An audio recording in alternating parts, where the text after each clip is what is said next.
Аԥсны уианҭаӡи еицырдыруа Аԥсны Ҭҵаарадыррақәа Ракадемиа аексперименталтә патологиеи атерапиеи ринститут Аҟәа агәаны трапециа ашьхаҳәа иахьашьҭоу аҭыԥ аҿы иҟоуп. Иара аҵакырадгьыл 200 гектар рҟынӡа аҵанакуеит. Араҟа октиабртәи ареволиуциа ҟалаанӡа азежәтәи ашәышықәса анҵәамҭа ҳаҩажәатәи алагамҭаз еицырдыруаз амедицина аусзуҩы Алексеи Александр-иԥа Астраумов инхарҭа акәын. Иара амшынеқәа аҿықә иаҵанакуа Аҟәатәи аҳауа акы иалаҩашьом ҳәа азгәеиҭеит. Насгьы адунеи аҿы еицырдыруа акурорт ҭыԥқәа Ниццеи Иалтеи ирыҿирԥшуан.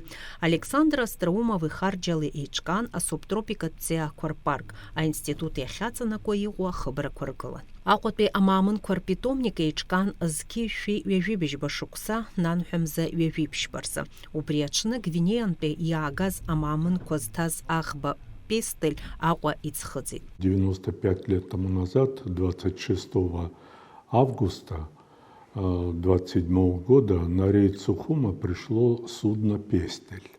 Это черноморские линии. И из Эфиопии привезли 4 первых обезьян. Вообще-то в Африке было отгружено 18 обезьян, но, к сожалению, не все перенесли дорогу. И мне посчастливилось, я нашел абсолютно случайно воспоминания первого директора института Воскресенского. Он писал как раз об этом и писал, что когда прибыл этот пароход, была дождливая погода, был шторм, и обезьян сразу не смогли перегрузить на лодку. И обезьяну качало, и их, в общем-то, откачивали целые сутки, боялись за их жизнь, но, слава Богу, все стало хорошо, и 4 обезьяны прибыли сюда здоровыми. И этот день считается днем, в общем-то, открытия института, прекрасного научного учреждения Сухумского питомника обезьян, который через какое-то время стал общеизвестный нам Институт экспериментальной патологии и терапии. Абас иалагеит Аҟәатәи амаамынқәа рпитомник аартра аҭоурых. Аԥсны ас еиԥш иҟаз аинститут аиҿкаара машәыршақә иҟамлаӡеит. Асовет Еидгыла иахьаҵанакуа амаамынқәа рпитомник аартра аханатә аидеиа изцәырҵит абиолог Иванов. Уи агәаанагара адгылара аиҭеит Урыстәыла агәабзиарахьчара актәи анарком Семашка. Апитомник ахьыҟарҵо аҭыԥ аналырхуаз аӡбахә ҳәан Аԥсны. Уи алыршахарц азы даара аицәажәарақәа мҩаԥигеит Нестор Лакоба. Но если немножко покопаться в истории, то первым заговорил о необходимости создания таких питомников именно для медицинских исследований наш гениальный ученый Илья Ильич Мечников. Об этом он говорил с конца XIX века, весь XX век. 1915 года он выступил с очень большой статьей в медицинском журнале «Санкт-Петербург». Эту статью перепечатали известные на то время медицинские журналы всей Европы. В этой статье он писал о необходимости создания таких питомников. И его идею поддержал уже при советской власти первый нарком здравоохранения Семашко. Он был одним из 3, которые сделали очень много для открытия нашего института. 2 других – это был Тоболкин, он очень известный ученый по искусственному осеменению крупного рогатого скота, и Илья Иванович Иванов. В октябре 1926 года это особая комиссия Всероссийского общества акклиматизации заседала, и на этом заседании были выдвинуты 3 кандидата на открытие института. Это Аджария, это Азербайджан и Абхазия. И единогласным мнением на этой комиссии было решено, что берег Абхазии с его мягким субтропическим климатом больше всего подходит для открытия Сухумского питомника обезьян.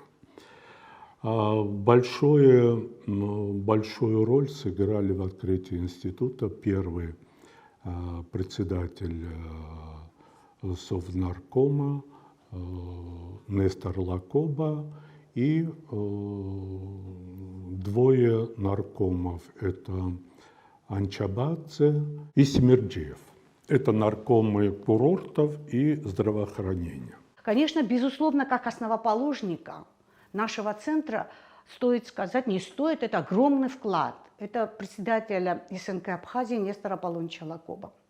Потому что советское правительство все-таки больше настаивало на Батумском центре, чтобы там основать Батуми.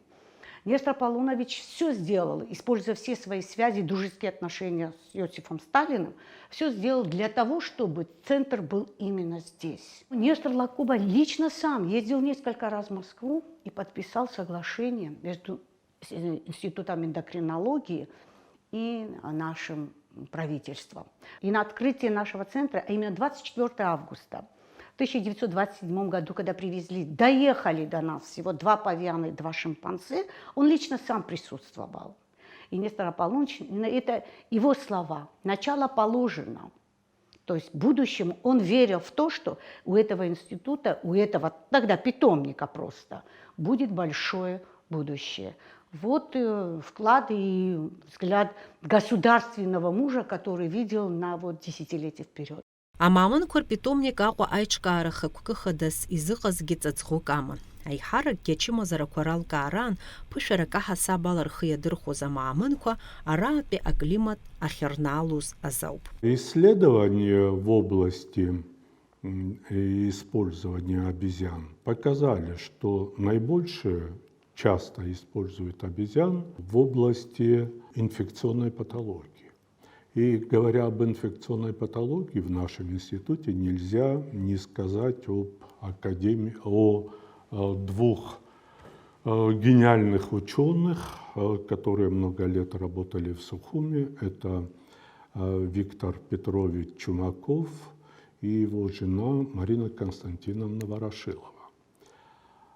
Через какое-то время, благодаря их исследованиям, под них открыли институт полиомиелита в Москве. Они переехали туда, и их исследования закончились созданием вакцины, поливакцины против полиомиелита, ее производством и массовой вакцинацией всего населения Советского Союза. Надо обязательно сказать о том, что практически вся работа была произведена в Сухумском институте. Сначала в медико-биологической станции, а потом в ИЭПИТе. И говоря об этой области исследования, опять-таки нельзя не сказать о Троицком. Академик Троицкий, который очень много лет тоже проработал в Сухуми, он был инициатором открытия первой штатной лаборатории по инфекционной патологии. Эта лаборатория, в стенах этой лаборатории было произведено очень много исследований, и, что немаловажно, эта лаборатория опять-таки следила за санитарным состоянием института. Аҟәатәи амаамын корпитомник изныкымкәа аструктура рыԥсаххьан. Аханатәи арамоскватәи аендокринологиатә аԥышәаратә институт иалан. Анаҩс азқьышәи ҩажәижәаба шықәса рзы Урыстәыла агәабзиарахьчара аҭҵаарадырратә усҳәарҭаны иҟалоит. Аха ас еиԥш иҟаз аԥсахрақәа алагалара заацәан ҳәа згәаҭан. Имаҷын акадрқәа, аматериалтә база ԥсыҽын. Азқьышәи ҩажәижәаҩа шықәса рзы Максим Горки иаԥшьгарала еиҿкаахит асовет еидгылазегьтәи аԥышәара амедицинатә институт.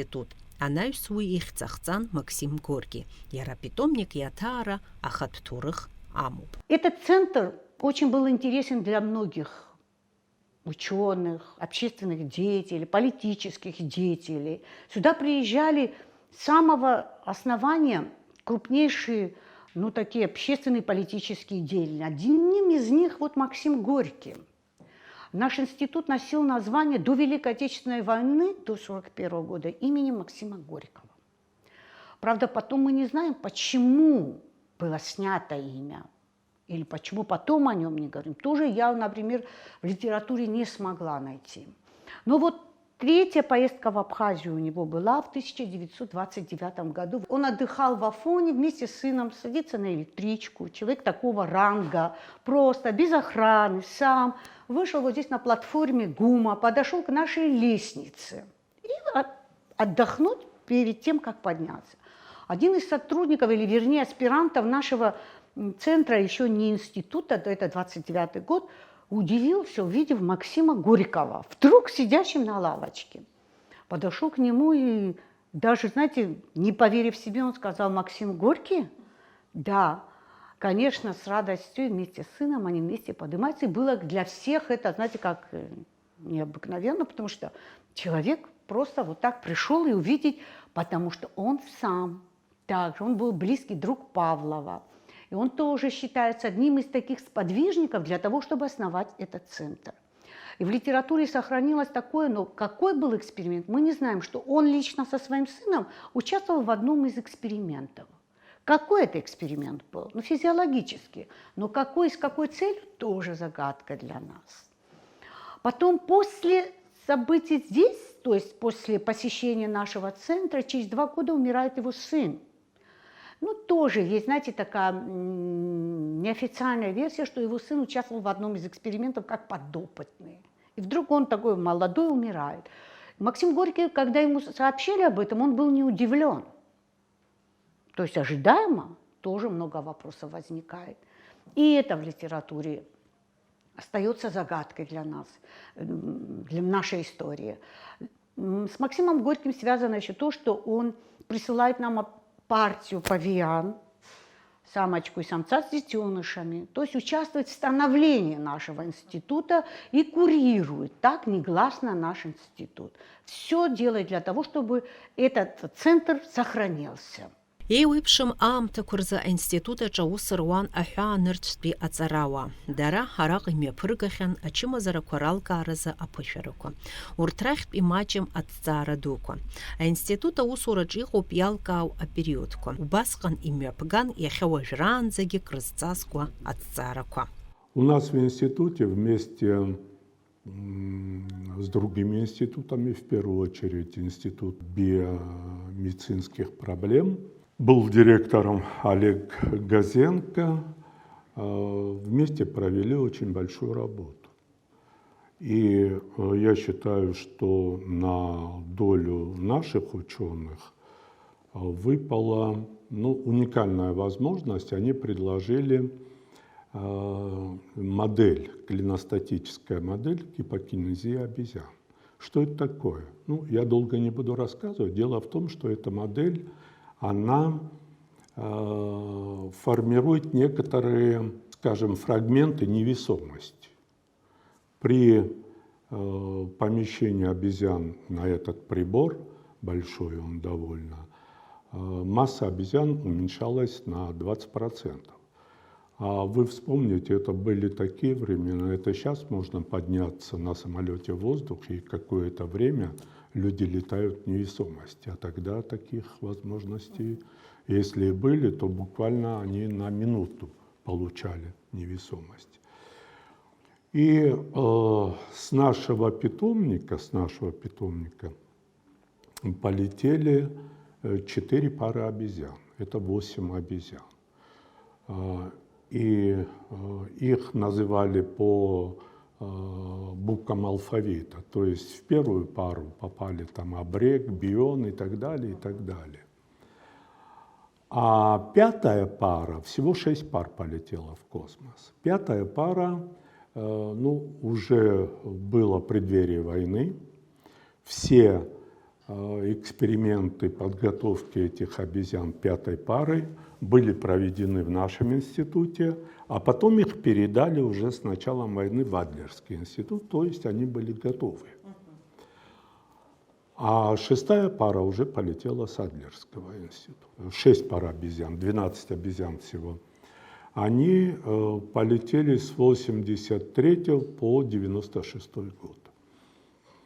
И интересное сообщение такое. Одну из обезьян по имени Дрема передали Фиделю Кастро. Его тогда уже здесь не было, но вы все помните рассказы о том, что он вместе с Хрущевым приезжал. В то время его в Абхазии не было, но эту обезьяну передали, и, к сожалению, мы писали туда, никаких следов этой обезьяны мы не нашли. После окончания войны мы провели исследования для того, чтобы найти предков этих обезьян, которые полетели в космос. Но, к сожалению, ни одна обезьяна из предков не выжила. Были периоды подъема и спада, конечно, нашего центра. И вот очень большой вопрос стоял, быть или не быть во время Великой Отечественной войны. Город не был оккупирован, но тяжелые времена были до конца 1942 года, бомбили город, голод был, и большая часть стада мы тогда и потеряли. Стадо даже, я не могу сказать, большая часть приматов была просто, умирали от голода. Но сохранить институт, сохранить центр обязательно нужно было. И вот в 1943 году наш вклад в Великую Отечественную войну, наших местных ученых и наших приматов. В 1943 году, когда Кавказ был освобожден уже, перелетев 2 линии фронта, здесь оказалась известный ученый, вирусолог, инфекционист Ермолева, которая до этого работала с ОСПой. До этого все советское правительство покупало за золото у американцев пенициллин, антибиотики. Не было у советского правительства просто пенициллина. И люди умирали просто от малейшего ранения, погибало большое количество солдат. И перед советским правительством и советскими учеными была поставлена задача создать срочно советский антибиотик. И здесь, на нашей базе, Ермолева проводит эксперимент и создается первый советский антибиотик. Именно на нашей базе и на наших приматах. И мы гордимся и говорим о том, что миллионы человеческих жизней, конечно, благодаря самой Ермолевой, нашим ученым, нашим приматам, были спасены таким образом. В связи с экономическими и с политическими обстоятельствами, то мы доказали в 1943 году, что мы жизнеспособны и дальше процветание возможно. И, конечно, менялся статус подчиненности, то медико-биологическая станция, то мы были филиалом. Самостоятельная политическая единица у нас наглядно есть карта, когда мы стали вот лишь только в 1958 году. Амамын көрпитомник шатасия юид зкиши виню жашуксазы акот би апышарат патология терапия института артра. А совета амтазы априматология хархарталажлар бжарат би ацакыз маза артра куй ярубас онкология пчимазара корыт цари мепкан. Я считаю, что нет вообще ни одной области медицины и биологии, крупных областей, в которых не проводилась бы работа в институте. Ну, скажем, онкологию. В свое время это было открытие, которое прогремело на весь мир. Моделировали гемобластозы на обезьянах 2 видов, в первую очередь на павианах гемодрилов. Удалось на обезьянах привить неходжкинскую модель. Были ассоциированные, выделены ассоциированные с ним вирусы. Я сейчас не готов к тому, что это говорить на том языке, чтобы всем было понятно. Но поверьте, что в области онкологии были просто гениальные открытия. Теперь радиотерапия. Радиотерапия, которая началась у нас в конце 50-х годов. И, в общем-то, внезапно в институте об этом не очень знали. Пришли 2 рентгенаппарата, один для облучения мощными дозами, а второй для облучения малыми дозами. И вот построили, к сожалению, после войны с помощью наших друзей, в кавычках, Тбилиси, этот облучатель был разобран, и радиоактивные элементы были вывезены. А дело в том, что особенно при облучении малыми дозами, я вам скажу, что такое малые дозы. Это от 1 до 5 рентген. Это то облучение, которое получают космонавты, находясь на орбите, и получают работники атомных предприятий. То есть можно было сразу экстраполировать это на человека. И особенно с помощью облучения малых доз было проведено очень много исследований. Ну, во-первых, отслеживали, и обезьяны облучались месяцами и годами. И обследовались отдаленные результаты вот этого облучения. Тем более очень много инфекционной патологии, иммунологии. Ну, то есть огромная работа там проводилась. И, к сожалению, вот сегодня ни у нас, ни в Адлерском институте такого облучателя нет. Хотя интерес к нему огромный. Ахуанарцпи ацарауа акъотпи апышарыт патология атерапия институт интерес иснагирымын. Дарауи ятауан апышаракваги рычрыладырхун. Абасала институт ацбух хара инайхен. Уи агуразамгуз рыблала ирбус акыр джешахус ирымын. Когда начались очень большие исследования в области онкологии, опять американцы, немцы, японцы. Ну, у нас буквально весь мир был. Весь мир. Ведь питомники обезьян, их попытки открыть совершались и до нас. Но они открывались, довольно многочисленные, и быстро закрывались, потому что у них не было вот той тактики, которая в нашем институте была. И по уходу за обезьянами, и очень много другого. Ведь мы с самого начала опыта в Советском Союзе не было ухода за обезьянами. И первый малыш у нас появился через 3 года после того, как питомник открылся. Да. А так практически весь мир у нас был. В начале 50-х годов, вот я начал говорить, после того, как первые достижения нашего института были опубликованы, на Западе не очень в них поверили. И была очень представительная делегация из ученых, в первую очередь с Америки, Европы, которая приехала к нам, чтобы своими глазами увидеть это.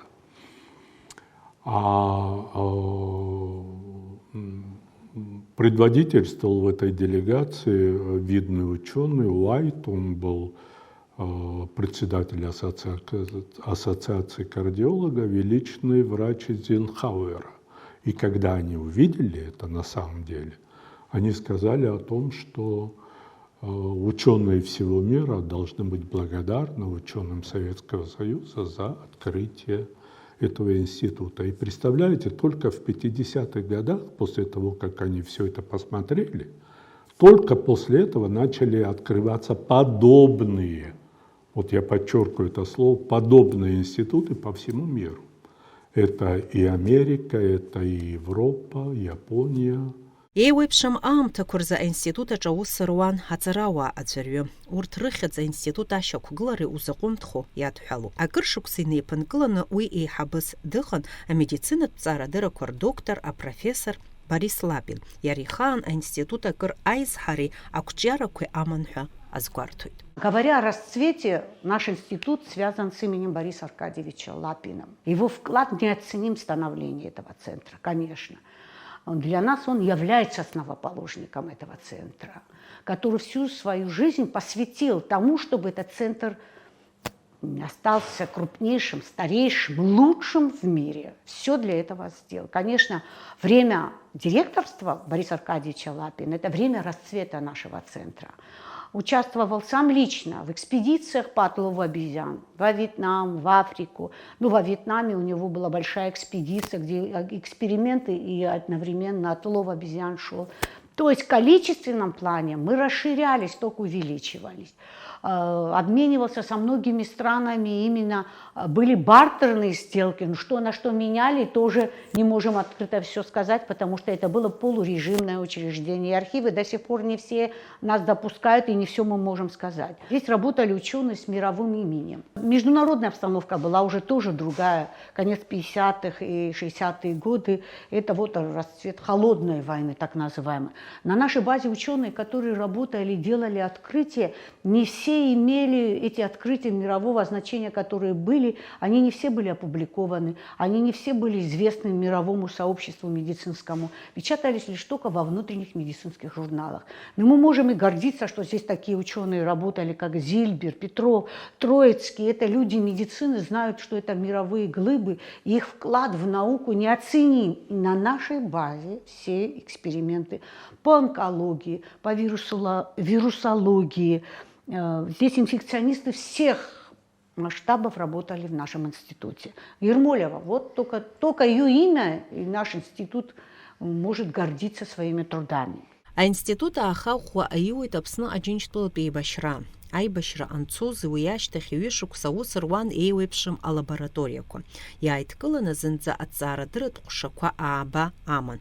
Аинститут аҿы иҟан ҩынҩажәаҩык аусзуҩцәа. Урҭ рахьтә аҭҵаарадырра докторцәа ааҩык, жәаҩаҩык акандидатцәа. Аинститут аахаӷәӷәа шаҭазгьы еиқәырхан алабораториақәа рҿы аус зларуаз амаругақәеи ареактивқәеи. Оставшиеся после войны институт, лаборатории, сами приматы, всего 250 особей. Это было очень-очень мало. И стоял вопрос перед абхазским правительством, которого финансирования практически не было у института. Многие сотрудники, многие годы мы приходили без зарплаты сюда, лишь бы выстоять и выдержать и прокормить этих обезьян. Вопрос до сих пор, как мы вообще выжили в этих условиях. Перед абхазским государством молодым и перед первым нашим президентом стоял вопрос. Просто сохраним как питомник, не как научную базу, а просто как экспозиционную часть. И все. Но мы благодаря Владиславу Григорьевичу, он настоял на том, чтобы научный институт сохранить. Вот человек науки, человек, который предвидит года, десятилетия, и, конечно, он был сам ученый и понимал значимость этого центра.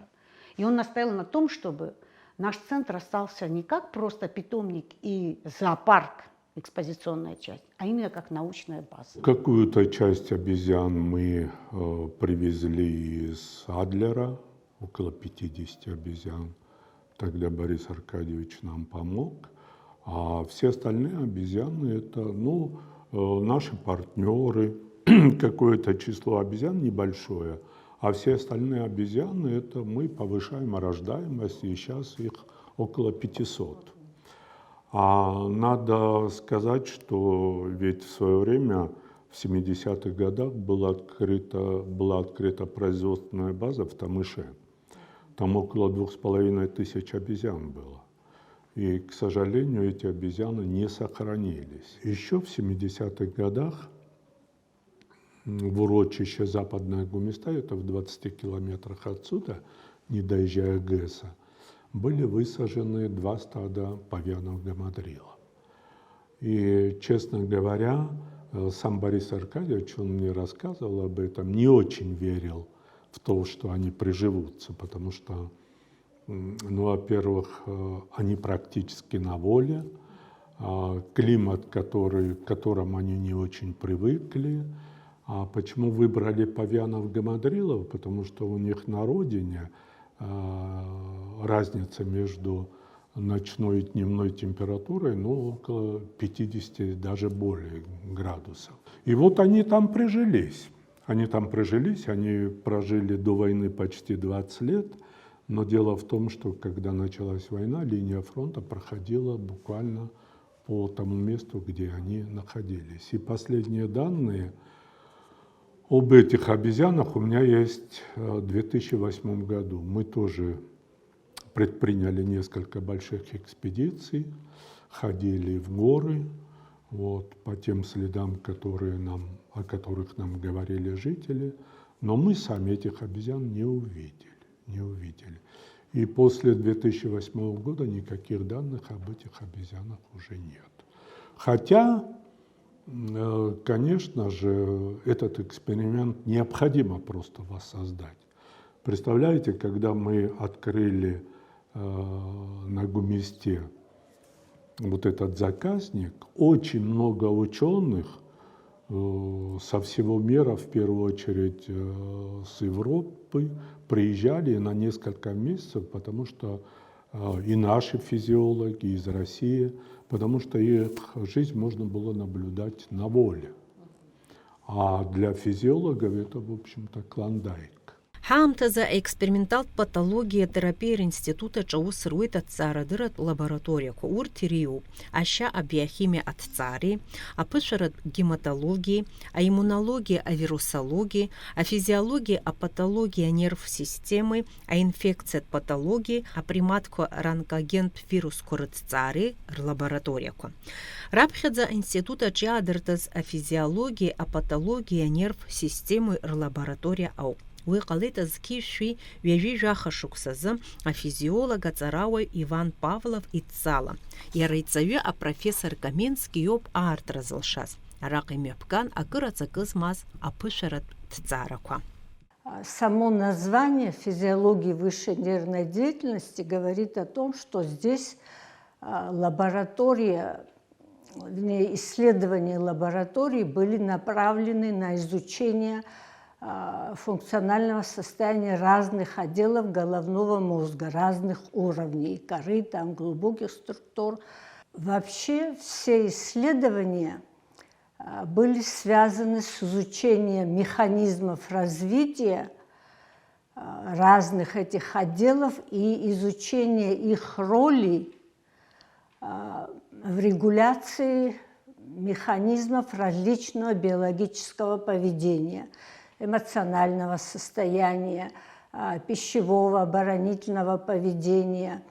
И поскольку в исследованиях с участием человека невозможно было изучить глубокие структуры мозга подкорковые только на открытых операциях, то очень ценным объектом изучения высшей нервной деятельности явились как раз эти обезьяны. У нас здесь была разработана методика вживления электродов или имплантации электродов в различные структуры головного мозга с целью дальнейшего изучения функций. Особый интерес представляла префронтальная кора, это лобные отделы. Вот, в частности, лобный полюс, поле 9, как показали исследования опять наших сотрудников, относится к системе тормозных механизмов и внутримозговой регуляции. Конкретно были изучены функции различных полей. Головной мозг имеет сложную архитектонику, состоит из разных областей. Более или менее роль этих областей изучена, но в исследовании наших сотрудников ценность этих исследований заключалась в том, чтобы конкретно определялась роль различных мелких образований, полей головного мозга. И так была установлена роль таких полей, например, в регуляции эмоционального состояния или же пищевого, полового поведения, оборонительного. То есть конкретно как отдельные структуры мозга отвечали за регуляцию поведения разной биологической направленности. Вот это была основная область изучения. До войны, да, потом лаборатория еще занималась моделированием, поскольку морфофункциональное состояние обезьян приближено или вполне сопоставимо с морфофункциональным состоянием разных структур, разных физиологических систем организма животных, то эта модель, вернее, этот объект лабораторный является очень таким ценным для изучения разных форм поведения, скажем, животных или для изучения разных патологических состояний у человека. Здесь создана была модель на обезьянах и экспериментальная модель гипертонической болезни, инфаркта миокарда. Изучалось также влияние различных биологически активных веществ и разных лекарственных препаратов на ту или иную функциональную физиологическую систему человека. До войны одним из приоритетных направлений работы лаборатории явилось также, наряду с моделированием разных патологий человека, явилось также изучение влияния факторов космического полета на системы организма, особенно на двигательную функцию животных.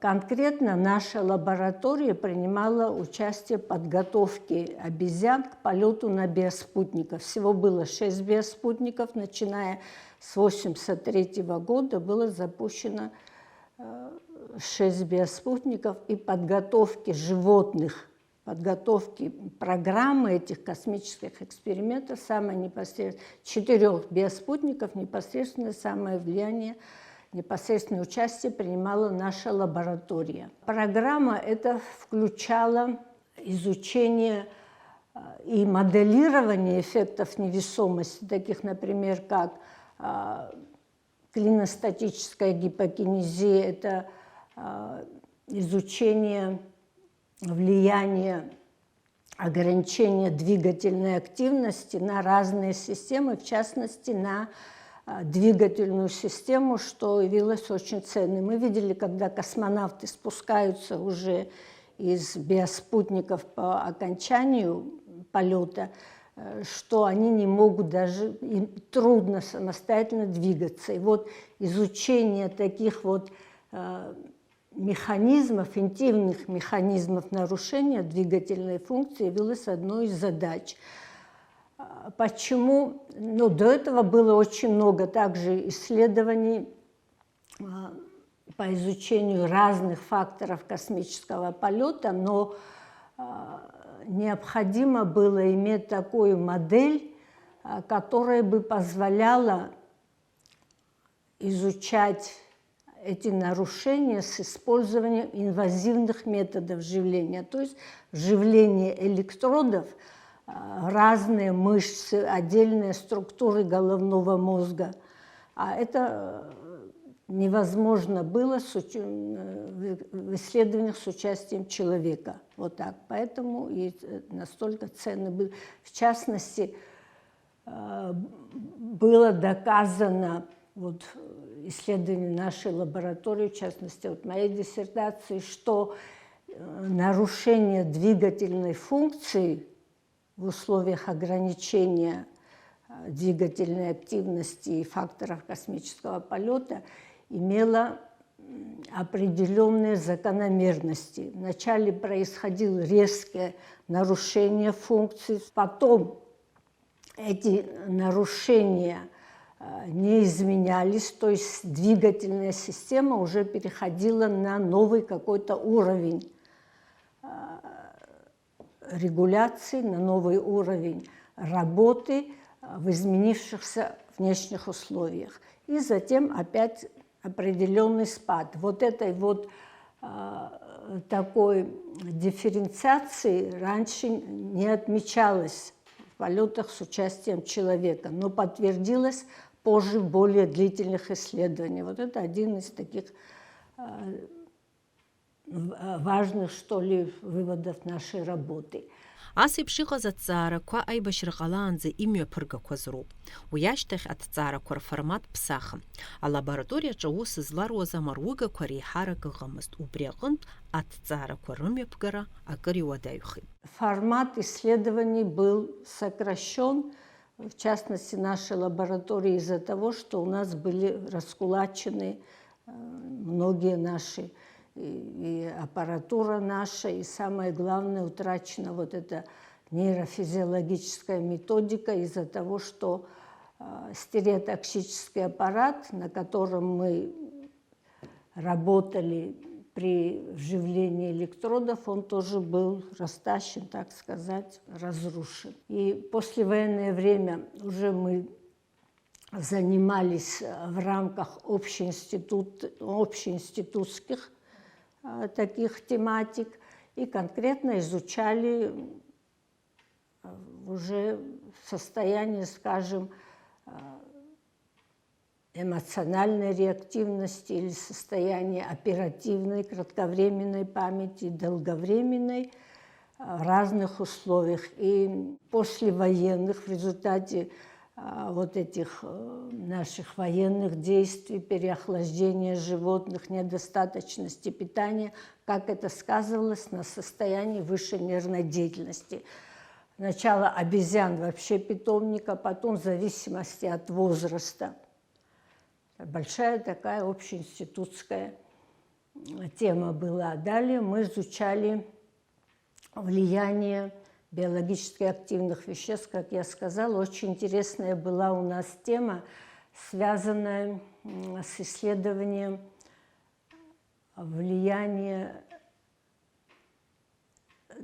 Есть такой гормон, который выделяется у человека, загадочный гормон, до сих пор еще не изучена до конца его биологическая целесообразность, но есть исследования, которые говорят о том, что да, это, секреция этого гормона, она связана с возрастом.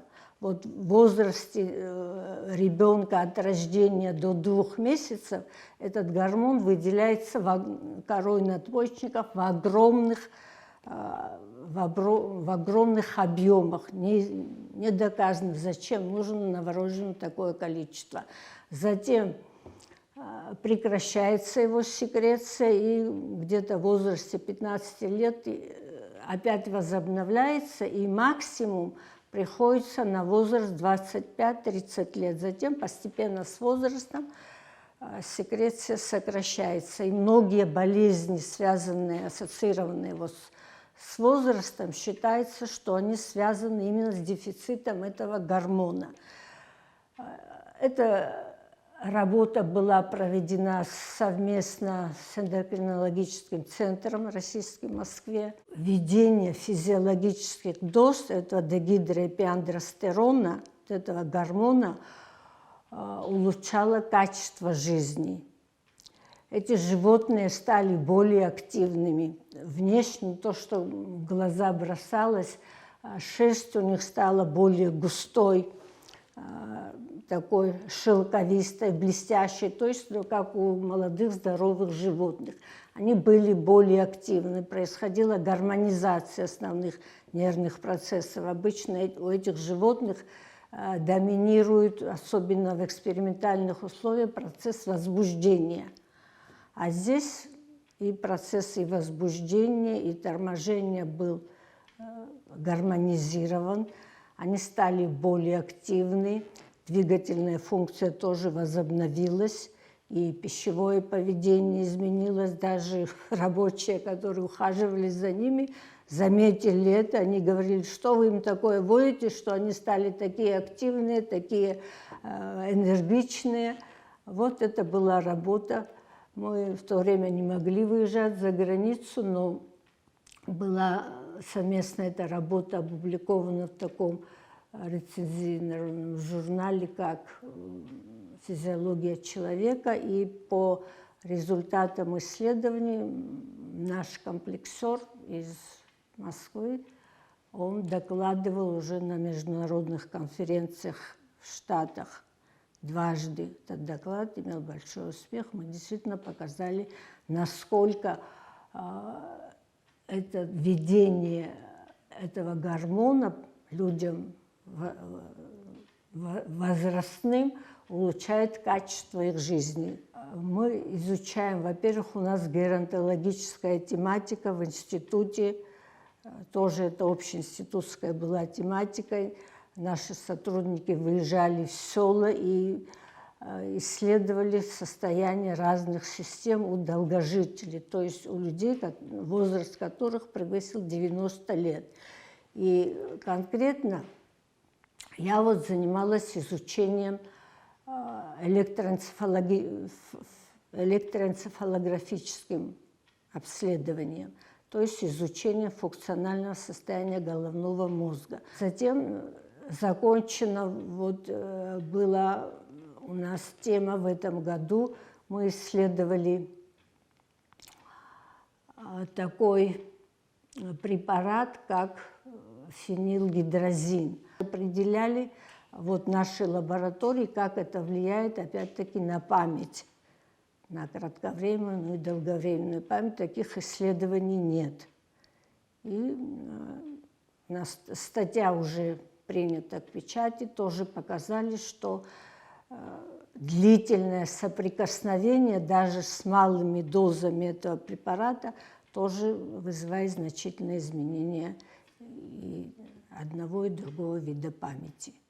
А иммунологии, а вирусологии лаборатория Надарт Аханат Напхкавистыхан, а медицина наука доктора профессора Зинаида Шевцова.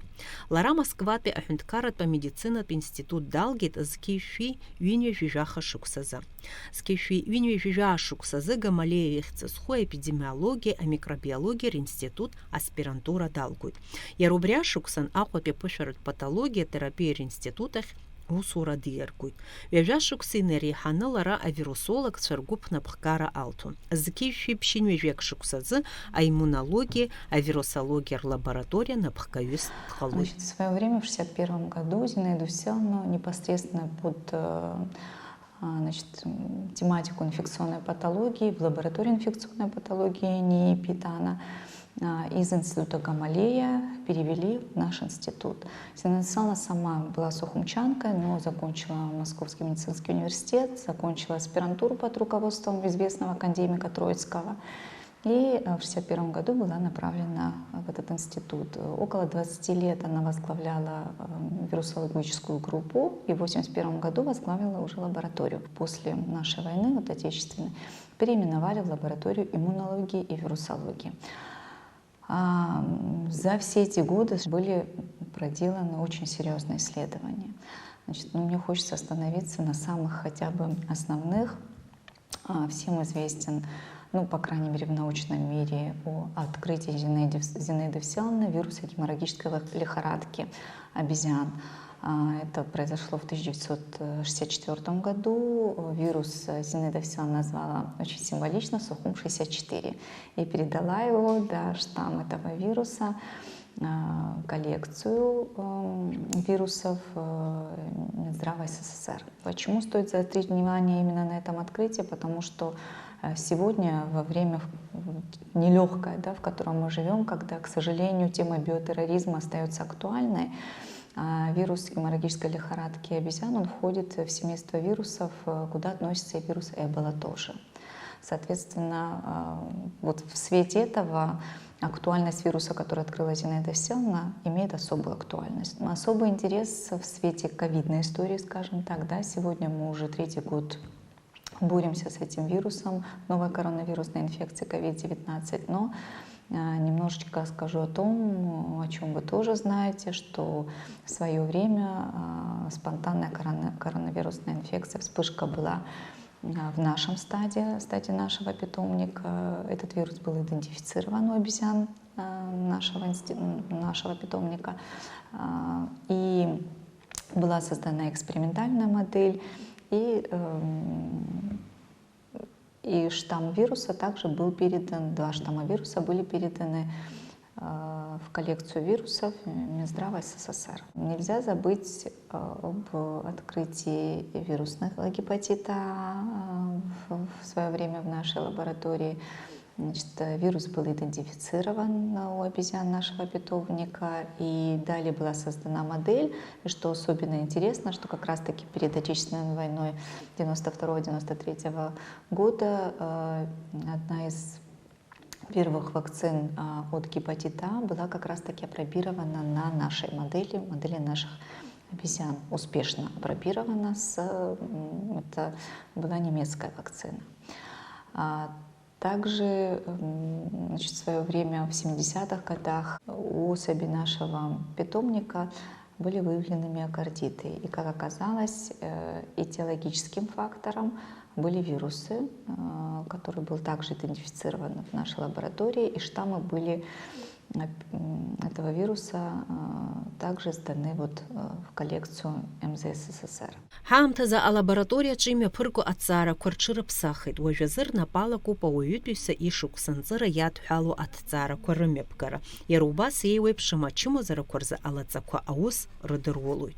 После того, как лаборатория была переименована в лабораторию иммунологии и вирусологии, значит, больше аспекта стали уделять именно иммунологическому направлению, потому что, стоит отметить, что многие вещи основные, в принципе, в плане инфекционной патологии, вирусологии, они были уже сделаны, уже был ряд открытий. Иммунология более молодая наука. Соответственно, нужно было устанавливать иммунологические нормы у животных. Хочу отметить, что каждый испытательный центр, каковым является наш институт, должен иметь свои нормативы. То есть у нас несколько родов и ряд видов животных, и мы должны непосредственно устанавливать свои нормативы для того, чтобы иметь возможность экспериментировать на наших животных и создавать вот экспериментальные модели. Соответственно, уже в 2000-х годах мы определили и установили иммунологические нормы наших животных, двух основных видов, это макаки и павианы. И далее наша тематика стала, к счастью, расширяться. Относительно недавно, в 2018 году, нам удалось выиграть совместный грант с РФФИ. У нас пошла совместная тематика с нашими российскими коллегами.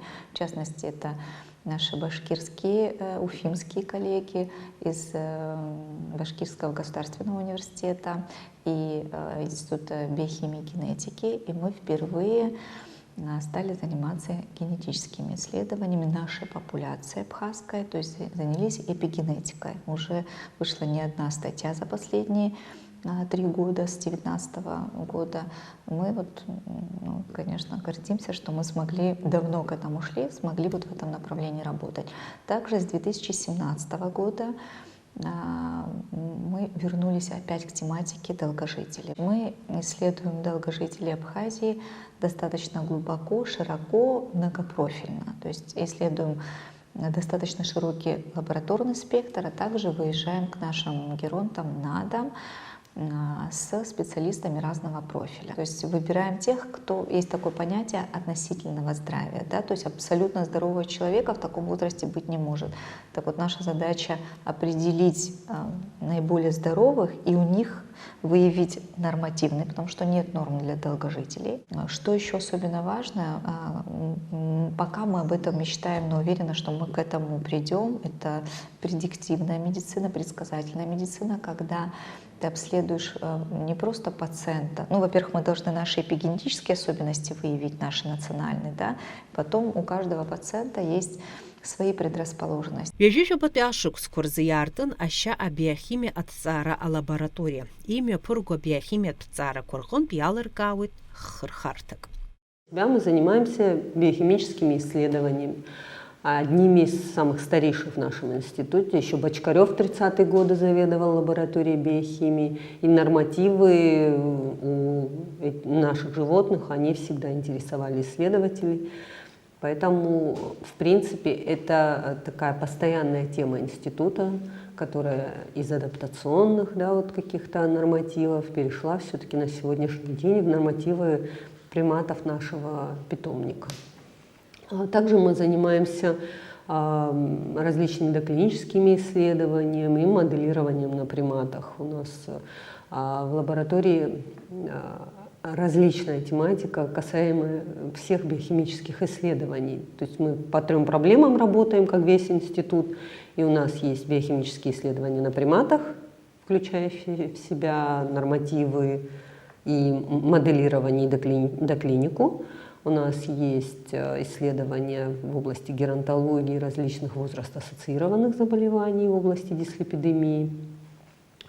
И у нас есть исследования ведутся исследования в области ковида, биохимических исследований. Материально-техническая база лаборатории достаточно укомплектована, то есть у нас есть необходимое количество лаборантов, занимающихся данными видами исследований.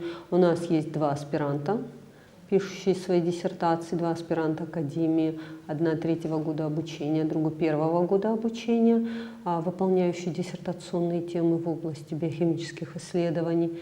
В плане лабораторного оборудования у нас, в принципе, есть все самое необходимое для проведения наших методов исследования, и реактивы, и само оборудование, то есть все соответствует необходимым требованиям. Ханвежапи ашук скорзеепцаз радиобиология лаборатория анаюсияган апошерат гематология лаборатория. Аханат вaqawu садырулун ашухват чымазарайтырцауан ахушку. Айхарат загихшуйзыштраатан радиация ахкапкаква рышакургылары. Радиобиология лаборатория аусура яла хузацарава архапхазара чдыгам, а профессор Владимир Спиридоны Побаркая.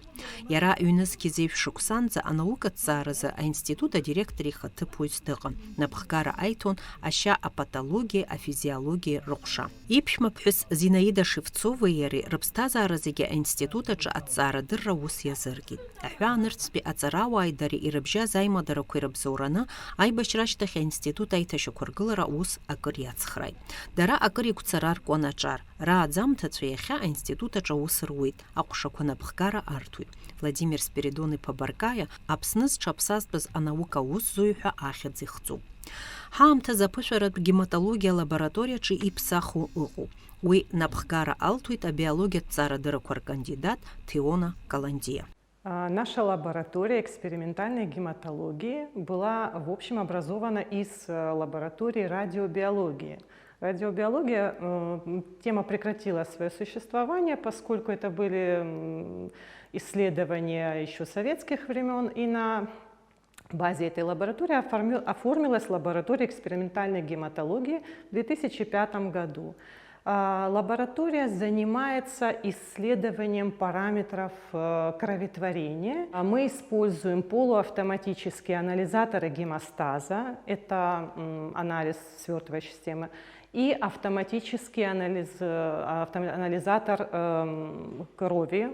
Он у меня стоит вот здесь. Вот. Значит, автоматический гематологический анализатор проводит полностью без вмешательства человека, значит, анализ показателей крови, но при этом мы просматриваем основные параметры на микроскопе, то есть характеристику клеток крови, их соотношение делают сотрудники, считают на микроскопе, поскольку это более достоверный результат. В принципе, лаборатория участвует во всех плановых темах института, поскольку без исследования системы кроветворения невозможно, наверное, ни один эксперимент.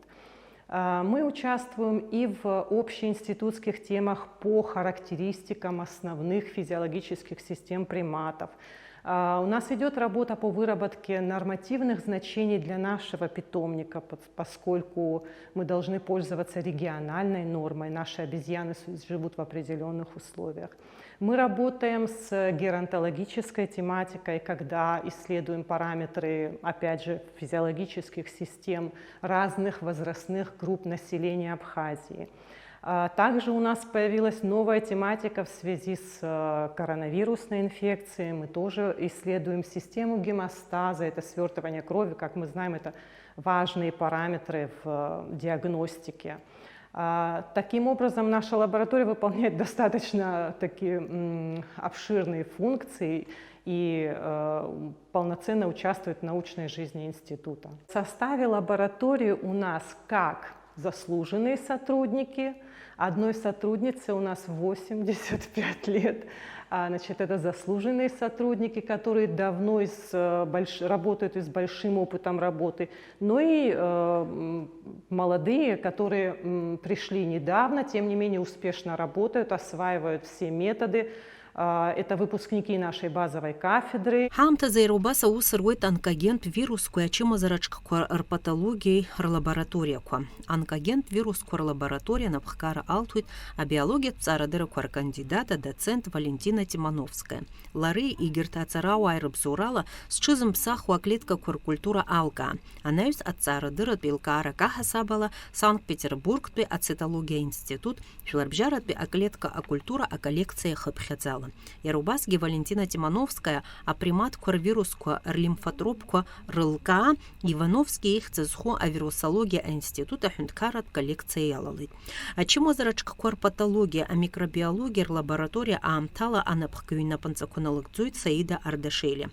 Хюрада яхя института чаусы зуа ацарауа адзарюе акыршуксыны панкыланым рус нарыкцуйт. Урт дыруацку по биологии наука кандидата, доцент молекуляр биологии агупай хабы Ирина Георгиев Хаканджари. А института чиханы гирт а лаборатория коги. Ейвы пшамам за сквырыхкана хам тазурт зиги аусырва. Апсна аджинчтул бейбашран, а института ахахуа атан. Вақаусы зуазрыб зуралы и курхаз гимачым. А ибашрач тахвишук сырыла амлы яхтиегны, а мамын куймачым кой ипсид. Ускан нихазата глазаши и бизин иквалыхют, а кыршук сарака уззухю Артур Аракеля. Здесь было очень плачевном состоянии все. Вот. Было большое отсутствие специалистов, потому что произошел отток специалистов. Вот. И благодаря тех старых специалистов, которые здесь остались, благодаря них все сохранилось. То есть они совершали героические поступки. Это животных надо было кормить, а в то время очень сложно было выкормить их. Очень много было пробоин, то есть от обстрелов были повреждены вольеры. То есть сетки, вот эти вот вольеры были повреждены, их надо было ремонтировать, поэтому были пробоины, и держать там животных нельзя было. Они просто убегали. Были оторваны прутья вот эти вот, отсутствовал электропастух. Вот. Поэтому было все в плачевном состоянии. В период 92-93 год, когда было наступление, животных выпустили, и до 2011 года здесь была пустота, все было заросшее. Вот. Но нас включили инвестпрограмму и произвели ремонт.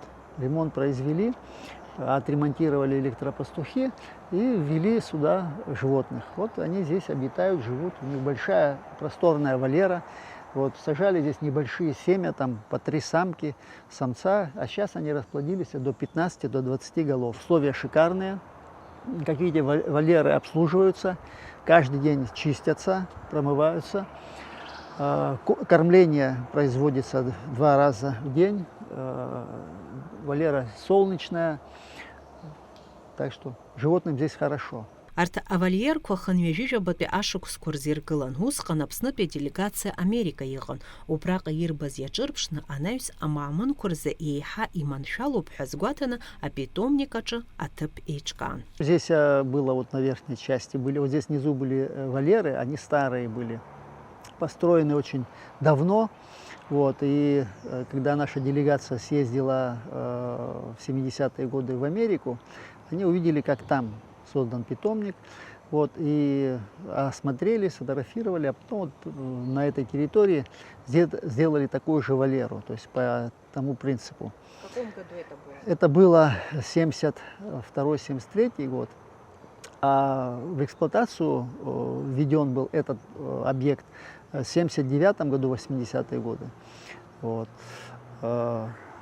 Построен он именно вот так вот, с большой территории, для павианов, рассчитан был на павианов-гамадрилов. Павианы-гамадрил — это вот, если видите, животные, которые обитают в Африке, Эфиопии. Выбираем отсюда обезьян, подходящих для экспериментов. Если есть у нас эксперименты, какие-то темы возникают, то мы их предоставляем, на ученом совете обсуждаются вопросы. Вот, выбираем, какие нужны, отлавливаем и высаживаем, отправляем в эксперимент. То есть такая база у нас здесь. Производственное стадо у нас здесь, где мы производятся, они размножаются, а отсюда уже потом идет выбираем. То есть костяк остается. Кого-то оставляем наиболее подходящих, таких рослых, красивых, симпатичных обезьян, оставляем в производственное стадо. Абаса института чакыршук саус зухё ава яхегерус нарыкцует. Ацара дыра хырхарта джайхцара курацу. Хамта за айхабачарус яцырцует ачарача. Урта айхарави капснапе хюнткарат университет, апышарат биологии, а медицины кафедра ауштым тачару. С 1981 года в Абхазском госуниверситете существует базовая кафедра экспериментальной биологии и медицины. Она с первого дня существования функционирует при нашем институте. И в разные годы этой кафедрой руководил Борис Аркадьевич Лапин, Анзор Назарунович Гуов, и дольше всех руководителем кафедры была Зинаида Всеволодовна Шевцова. Она на самом деле, при ней был введен тот учебный план, по которому мы учимся, и та специальность, на которую мы сегодня ориентированы, это медицинская биохимика, врачи лабораторной диагностики. Мы их стали выпускать уже в послевоенный период, и на самом деле практическое здравоохранение республики, научные кадры нашего института и институтов ближнего и дальнего зарубежья, они пополняются за счет выпускников этой кафедры. На сегодняшний день я уже руковожу кафедрой. Зинаида Всеволодовна профессор-консультант на кафедре. Естественно, все традиции, которые были на кафедре долгие годы, уже более 40 лет, они все соблюдаются на сегодняшний день. И уровень выпускников, он достаточно высок. И материально-техническая база даже той же лаборатории нашей, она пополняется и за счет университета тоже. То есть это совместная такая работа, направленная на подготовку кадров. То есть здесь мы работаем в тандеме, и получается наш институт, который находится в составе Академии наук, и Абхазский госуниверситет вместе создали такую кузницу кадров, которая на сегодняшний день выручает нас даже в самых сложных ситуациях. Когда бы что ни происходило, мы всегда можем позволить себе выпустить те кадры той специализации определенной, будь то молекулярная диагностика или биохимические методы исследований, которые необходимы нашей практической медицине. И плюс совместно с кафедрой наша лаборатория, другие лаборатории отвечают на какие-то те же запросы практической медицины в области каких-то актуальных медицинских проблем, как для республики, так и для общего научно-медицинского сообщества. От Саарадыра знапала куачара шеязгуар туйтизчу аус акыр аинтерес шацу. Дарарака имя пысва пышара куирылаху. ЮНЕСКО жибис шуксазы апснат бехенткарат университет а медицина биохимия азанатала стара анхсырк шейнаркана апышарат патология терапии института чавусура салагит иммунология вирусология лаборатория. Институты лаборатория куиме пыргу от тара кварджа сх аласар ходит, акт при хархарта уй амамын кварджа апышерку амеп героб, хксги хамуб ахшкуй вакцинат маташаркуй, рылцшакуй, ршарта дери ашикурахора. Иги ахта аус сдахвал института чавуй геронтология агериатрия ау. ЮНЕСКО зейвшуксазы апснацарадыра кур академия ча аспирантура сталит, а иммунология занатала напхкаюски цымуп мату Алиса Заурипха, а кандидат диссертация тема яхцуп а иммунология наски а молекуляр генетика пербагаква а кыршуксынысцихё апсуа рча. Института чавусура дарадзе искупхот из банзер аус сдахвалалсша лапчабехбуд. Уядаги геронтология темала хантыцна уахршчажуна материал гны рыбстазаша ргубзера анилахкалаги ханратшажулаги уйги аинтерес хасфернагут бхигаги усадахулындысха агуацбахурахнатуит. ЮНЕСКО зейшик сараха саус свойта экспериментал патология терапии царадырат институтагна, а иммунология вирусология лабораториягна лаборанти хабыс. И наипанкылана схырыла сырхот лаборатория планла икнаргала темаку. И рубацки схаттак пхопрала и насугдойт темак. Пшешок кстати сус урейналагзана, а царадырат усум такой же баргынза схырыла сырхот. Ачкы чима зараковид зейжьяналага рабхет пямшку нарыкны лаборатория ахала нархон аричима зара зукпаража. С коллега Швейцарии хэн захалшузге ариус нахагдейт. Акпе ашукса цара стоит аспиранс. Напхкаюс цумуп а биология царадырыдыр кандидат, а доцент мату Алиса Заурипха. С царадырыт усум таяхтуп апсуа акроду анзыра арбагако эгирт аэтникат губкар жапшна цара. Ари дар актуал размотиямуп. Дар банзалага интересимуп шакай рачыны акронцыра хау. Уи азҵаара аҭакҳаурц ҳалшоит, иҭаҳҵаалар уи аинформациа згәылаҵәаху ҳгеном аҟны. Иааҳакәыршаны иҟоу ҳабзазара хымҩаԥысу, ҳсоциал-економикатә статус, ҳафатә, ҳажәтә, ари зегь даараӡа гәды рымоуп. Аха егьа убас иҟазаргьы, ҩажәа-ҩажәижәаба процент ҳуаҩытәыҩса ԥсҭазаара иахьеизрыкку ҳара ҳгеном аҟноуп. Убри иабзоураны еиуеиԥшым аҭыԥқәа рҿы ҳДНК ашьаҭагылашьа аҟны имҩаԥысуа аҽаԥсахрақәа ирбзоуроуп ҳара ҳақәра-нҵыра ду. Иара иаанарԥшуеит ацыԥхақәас иамоу. Ақәра-нҵыра ду аген рыцырхрааны реилкааразы еиуеиԥшым аҳәынҭқаррақәа рҟынтә аҵарауаа иҭырҵуа иалагахьеит. Иахьакәымзар уаҵәы ари аҽазышәара ақәҿиара ду аиуоит. Ақәра-нҵыра ду аген иамоу амаӡагьы аатхоит. Ԥшьышықәса ҩныҵҟала схы аласырхәхьеит хәбеины ирзынаԥшуа аҭҵааратә усурақәа, снапы аласырхәеит еиуеиԥшым аҭҵааратә методқәа. Иахьа уажәраанӡа ҳлабораториа аус ауеит ироуа инормативтә гематологиатә лҵшәа, ара аинститут аҟны иҟоу амаамынқәа еиуеиԥшым аекспериментқәа иахысаанӡа инормативтә абжьазарак аԥшаарақәазы. Ари ашықәсаны исыӡбеит Аԥснытәи академиа аспирантура сҭаларц. Изыхҟьаз акәмаҵамарақәа даараӡа ирацәоуп, аха раԥхьаӡа инаргыланы ишдыру еиԥш аҵарадырра ари ауаҩы инаҭоит ахаҿиара, аихтәра, апрофессионалтә ҩаӡара шьҭыхра. Сгәы иаанагоит сыгәҭакы алҵшәа бзиа аанарԥшуеит ҳәа, избан акәзар ауаҩы иусура ибзианы гәыкала данызнеиуа, уи ахаҭабзиарагьы бзиахоит ҳәа. Аӡәырҩы рхатә темақәа ус рыдырулоит. Аԥсны анҭыҵ имҩаԥысуа жәларбжьаратәи аҭҵаарадырратә семинарқәеи аконференциақәеи ирылахуп. Я аспирант первого года обучения Академии наук Абхазии по специальности патологическая физиология. Работаю в институте НИИ Питана уже, наверное, 3-й год в лаборатории биохимических исследований крови. Участвую в 3 институтских научно-исследовательских темах. Это алиментарная модель дислепидемии на приматах, это биохимические параметры COVID-19 и нормативы приматов нашего института, биохимических анализов крови в частности. Тема моей диссертационной работы – это роль нарушения липидного обмена в воспалительных заболеваниях, скажем так. Эта тема моей диссертационной работы интересна и, наверное, актуальна по той простой причине, что нарушение обмена жиров в организме – это вот история про атеросклероз, это история про ожирение, значит, метаболический синдром, сахарный диабет, все эти как бы заболевания в определенной мере связаны 2 вещами. Это наличием в организме системного воспаления и наличием, как правило, у большей части пациентов нарушения липидного обмена жиров.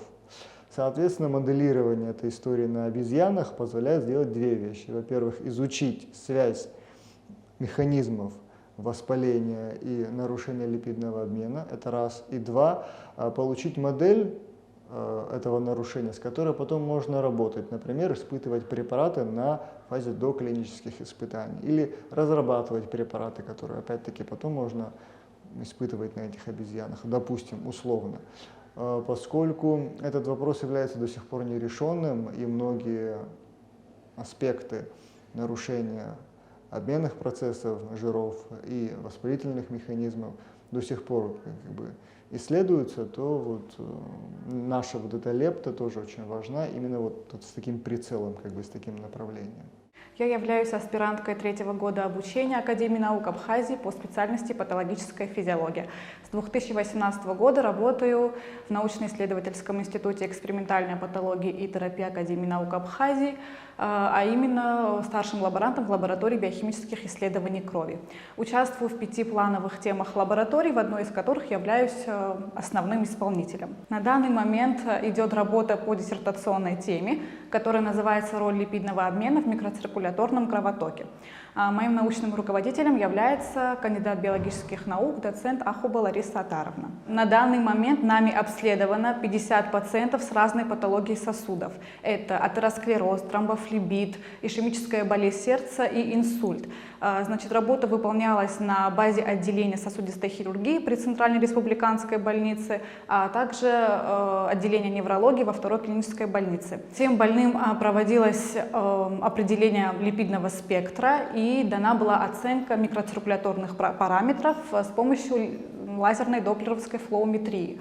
Помимо этих параметров рассматривались еще и геморрheологические, гемостазиологические параметры. Значит, сбор материала продолжается. Основной целью работы является сравнение параметров микроциркуляторного кровотока и липидного спектра у пациентов с различной сердечно-сосудистой системой и относительно здоровых лиц.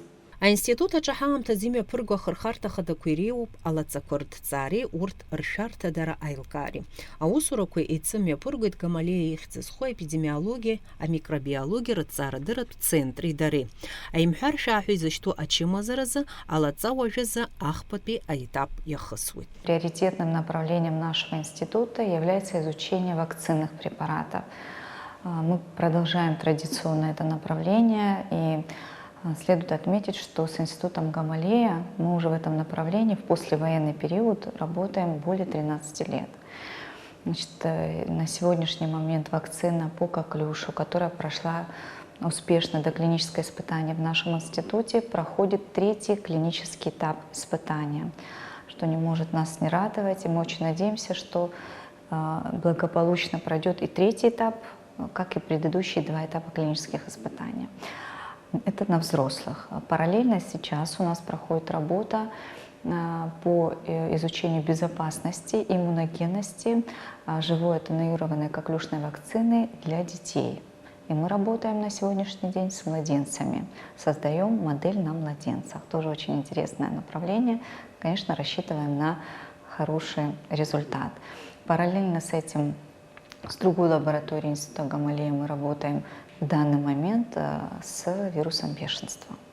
То есть есть, конечно, такие темы, которые мы не можем озвучивать в этом направлении, мы работаем. Но просто хотелось бы отметить, что изучение безопасности, иммуногенности вакцинных препаратов как было, так и остается приоритетным направлением нашего института. Одной из основных тем нашего института является изучение иммунобиологических свойств живой коклюшной вакцины. Коклюш – это острое респираторное заболевание, передающееся воздушно-капельным путем, и особую опасность представляет для детей до 1-го года жизни. Коклюш является серьезной проблемой для здравоохранения, поскольку высока численность заболевания и смертность от коклюша у детей в разных странах мира. На сегодняшний день профилактика для коклюша – это вакцинация.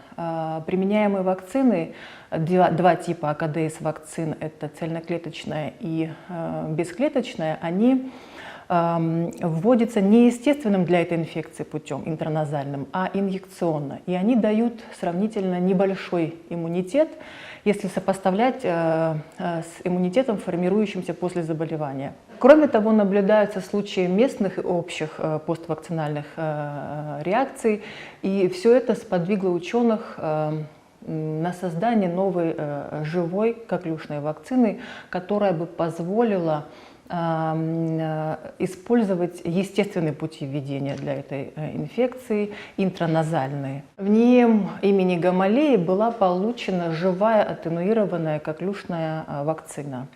С нашими коллегами из Гамалеи мы работаем с 2010 года, это уже 12-й год. Для испытания предложенной ими вакцины нам нужно было получить экспериментальную модель заболевания коклюша на обезьянах нашего питомника, то есть это не человекообразные обезьяны, чтобы в дальнейшем на этой модели испытать их предложенную ими атенуированную живую коклюшную вакцину. Моя диссертационная тема непосредственно с этим связана, с получением модели на нечеловекообразных обезьянах Старого Света, на половозрелых особях. Модель была успешно получена. О результатах было доложено на различных конференциях.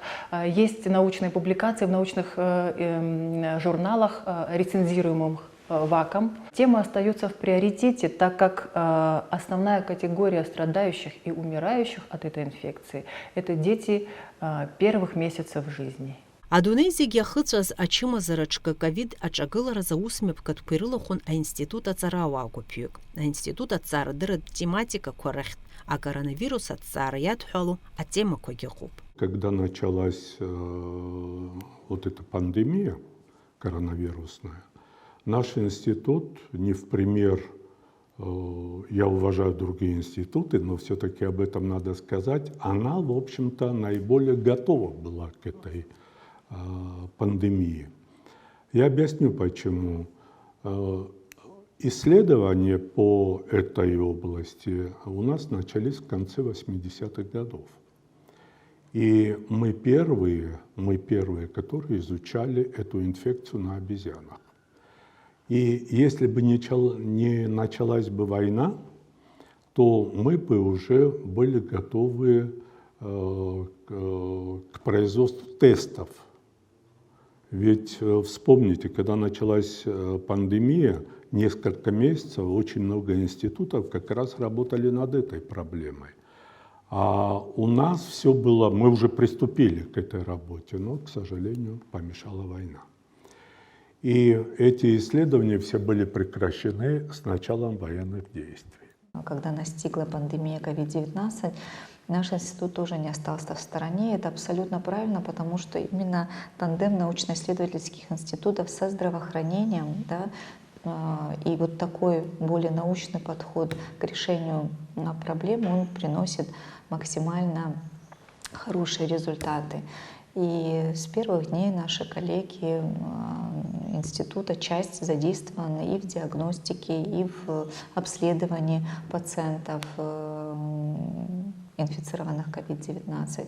Ну, в принципе, по сей день эта работа продолжается. И с прошлого года мы эту тему сделали научной тематикой нашего института.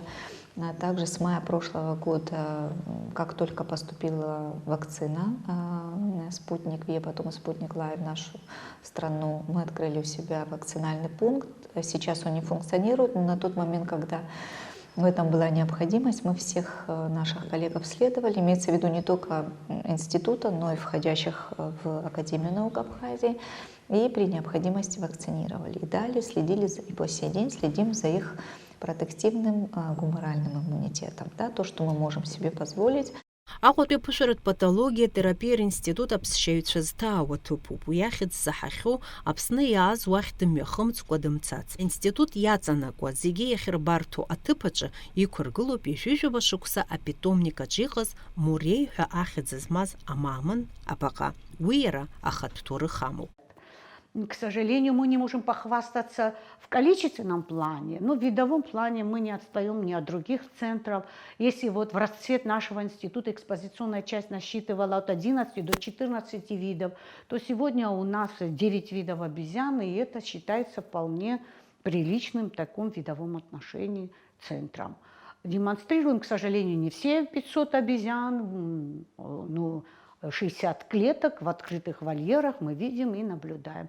Ежегодно наш центр посещают туристы со всех регионов Российской Федерации. Ну и встречаются, конечно, и бывают из других стран. В основном это, конечно, ближнее зарубежье, это Средняя Азия, это европейские страны, к сожалению, последние сейчас. Но в первые годы, вот в 2000-е годы и в нулевые годы посещали европейские страны, им было интересно, какой это центр, как они сохранился, как вот очень интересовались наукой и даже задавались такие вопросы иногда, откуда летали ваши обезьяны-космонавты. Они считали, что у нас здесь есть где-то свой небольшой космодром.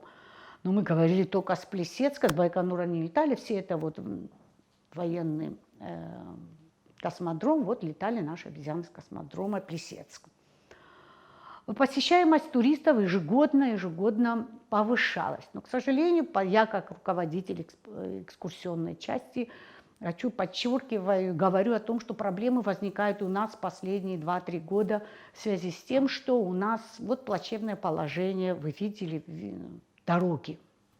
У нас нет дороги. Экспозиционная часть, мы мечтаем о том, что, как и в советские времена, прямо подъехав с платформы ГУМ, они могут сразу зайти в нашу экспозиционную часть. Ахуте апушарат патология терапии института артуич тепшуня фишух шуксацит.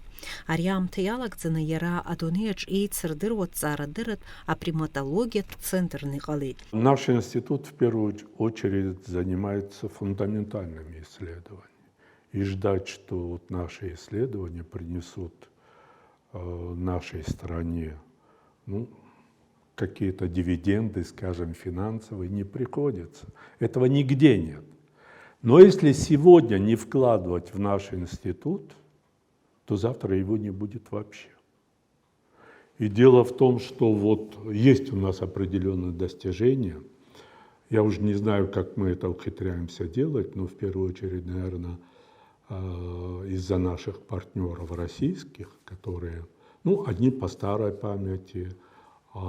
Есть у нас несколько тем, очень перспективных тем, но еще раз говорю, нигде фундаментальная наука, которой в первую очередь занимаемся мы, отдачи завтра ждать не надо, но вкладывать надо сюда сегодня. Я вам скажу по-другому, если бы не было нашего института, наверное, не было бы таких достижений в первую очередь в медицине. Все наше развитие нашего института будет зависеть от экономического развития нашей республики. Тем она будет экономически сильнее, тем будет легче нам. То есть у нас будет финансирование лучше, а финансирование это значит вкладывание в науку, в эксперименты, все эксперименты.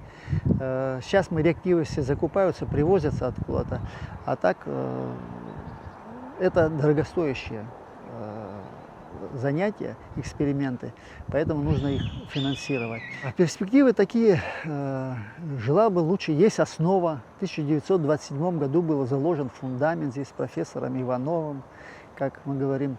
Вот, профессор Остроумов, вот здесь здание его было, и вообще дачный участок его был, фазенда здесь, он предоставлял. Вот. С тех времен институт существует, то есть изначально. И он развивался сильно, есть большая база, так что есть перспектива. От того, как будет развиваться у нас в стране, в республике, так и будет институт. Института чири айс хари ам такурипшихан айца харакоки. А одайра курилц на института чацарау арцара дырат ус яцерцует. Уртхам тази яхаги хвартопа фундаментал цара дыры агуабзирах чири ратхало асцарака рыцбарача.